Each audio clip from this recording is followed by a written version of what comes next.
guys know, start asking questions about so-and-sos. Number 37 of over there, the guy from another planet.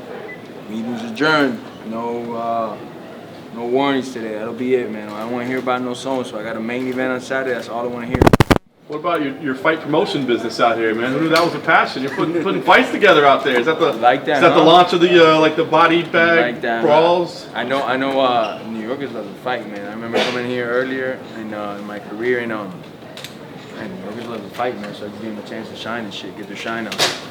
Talk about this fight, man. There's so much mutual respect for you two guys. I mean, does that change the energy or the feeling versus other fights when you have that much respect for the other guy? No, not at all. I'm here to do the same thing that's damage. That's turn the off button on him, make him short circuit, put him in outer orbit, because it's really for me and my family, my legacy. And the only way to separate myself from the pack is to send these people to another dimension. There's only one way to do that. You have the ability to finish fights very quickly, obviously. Yeah. Would you want to do that, or is this the kind of fight that you feel like fans maybe need to see something stretched out a little bit, need to see a little bit of back and forth? I got a lot of tools in the tool set, so I wouldn't mind displaying all of them. I wouldn't mind ending the fight quick. I don't have nothing. My mind's not set on any particular technique. It's just if it happens in the first or in the fifth, it's just to finish him is the only thing on my mind. He seemed to be a little bit of a slow starter last time out. Are you counting on that again, or do you think now that he's kind of back in routine, maybe he'll be able to be up to speed a little quicker? Back in routine, I also felt he started in some points quicker. Like he exchanged grappling exchanges quick to make Pettis get a little tired and violate his space. And I've been studying Mr. Diaz, with Cowboy, with certain guys, maybe he doesn't get to throw in the hands right away and get to his distance right away, but he will push the pace. He will get in the face, back him up, put him up against the cage, and make it a little bit more comfortable. So I'm expecting him to start fast, especially for a guy like me that I can start fast if I need to. How cautious? He has the most submissions from bottom in UFC history. If there's a situation where you're on top, how cautious do you have to be there? I got to be cautious always, That's one of his strong points is being off his back, landing submissions.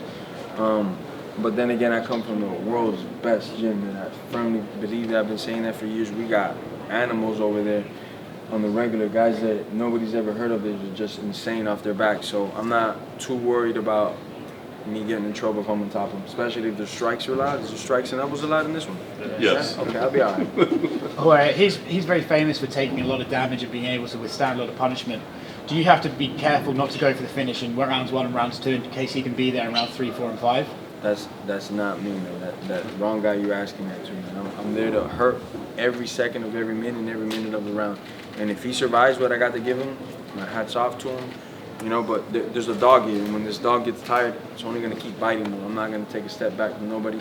There's not a fight you can pull up where me getting hit or me getting tired, I'm backing away or shying away from a fight. I'm a dog, and once that cage is locked, I only know one thing, one speed, So I don't take things like that into consideration. You're a pretty calm guy, Jorge. When that whole thing happened, when Diaz, it looked like he might not be on the card, did you, for a second, think there was a possibility it wouldn't happen, or were you always confident? Yeah, day one, I was like, it's going to happen. There's some type of weirdness going on.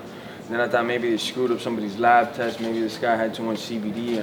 I don't know. I started thinking they might pull the fight. The athletic commission, the anxiety hit. I had about 2 large pizzas, hot fries, soda, glass bottle though, because I'm fancy, with the real sugar from Mexico. And I've said this already before, but my dad lives with me, so he got a hold of the cavalry. The cavalry came over, took credit cards away, restrained me, and I'm good though. I'm good on weight. I'm ready to go. But yeah, the anxiety was real for a couple hours. I fucked up a lot of food. Regardless, because you sent out that tweet saying that you know that he's the cleanest guy, basically. It seemed like you wanted to fight him regardless of anything that may have happened. Yeah, I have a clinical eye for this sport. This is all I've done my whole life. I know what a cheater looks like, and from a physical standpoint, from a performance standpoint, I've never thought he's on juice throughout his career. And his last performance I didn't think my buzzer didn't go off that he was on juice, so I didn't think he was on anything, that he shouldn't be on. Would you have fought someone else this weekend? If they paid my hands and feet, for a fact, somebody else would have got baptized. And was there someone that you were thinking of? Because it looked for a little while like maybe the fight wasn't going to happen. Was there anyone that you were thinking of that might replace it? I was thinking like King Kong, Godzilla, one of those guys. But I was just thinking whoever they pay my fee against, as long as my fees match, it's wherever they find that at that moment, be brave enough, because it's 10 days notice, 8 days notice. I don't remember how many days it was exactly, but I don't expect another professional to just step up and be like, oh, me, I know there's a lot of guys talking. There's some idiot talking that he would have done it. in a 7 days notice or 10 days notice when he didn't do it in 7 weeks notice for the same event. So I'm just like, you know what that's called? A clout chaser, I think the youngins call it nowadays. And those are things that upset me. Like, you just want to throw your name in the mix because was no money in the world going to make you step on that cage November 2nd. I'm not going to mention his name and make him famous, but we all know who I'm talking about. And you talk about your legacy. What does this fight mean for your career and your legacy? This will be the final question that Jorge has to take off. Sorry, guys. Dave Lockett spoke.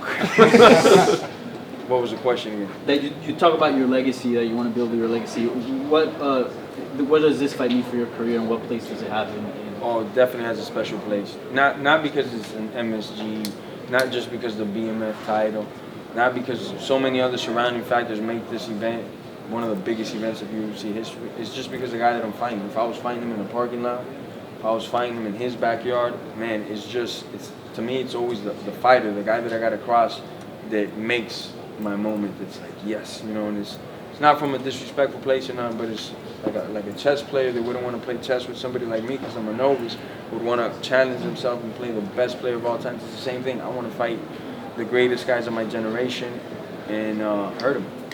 Jorge, can I ask one question? I just want to ask, like, I'm doing this series on masculinity, and I want to know, a lot of people have said to me that fighting is a primal instinct that all men have. Do you believe that to be true? Do you think that all men have that inside them? Men and women. Men and women? It's survival. It's everything, you know. We're animals, a lot of us. Some of us more animals than others, you know. But I just feel that everybody has it in them. If you're faced with it, with that adversity, to bring it out in you, for a fact, you know.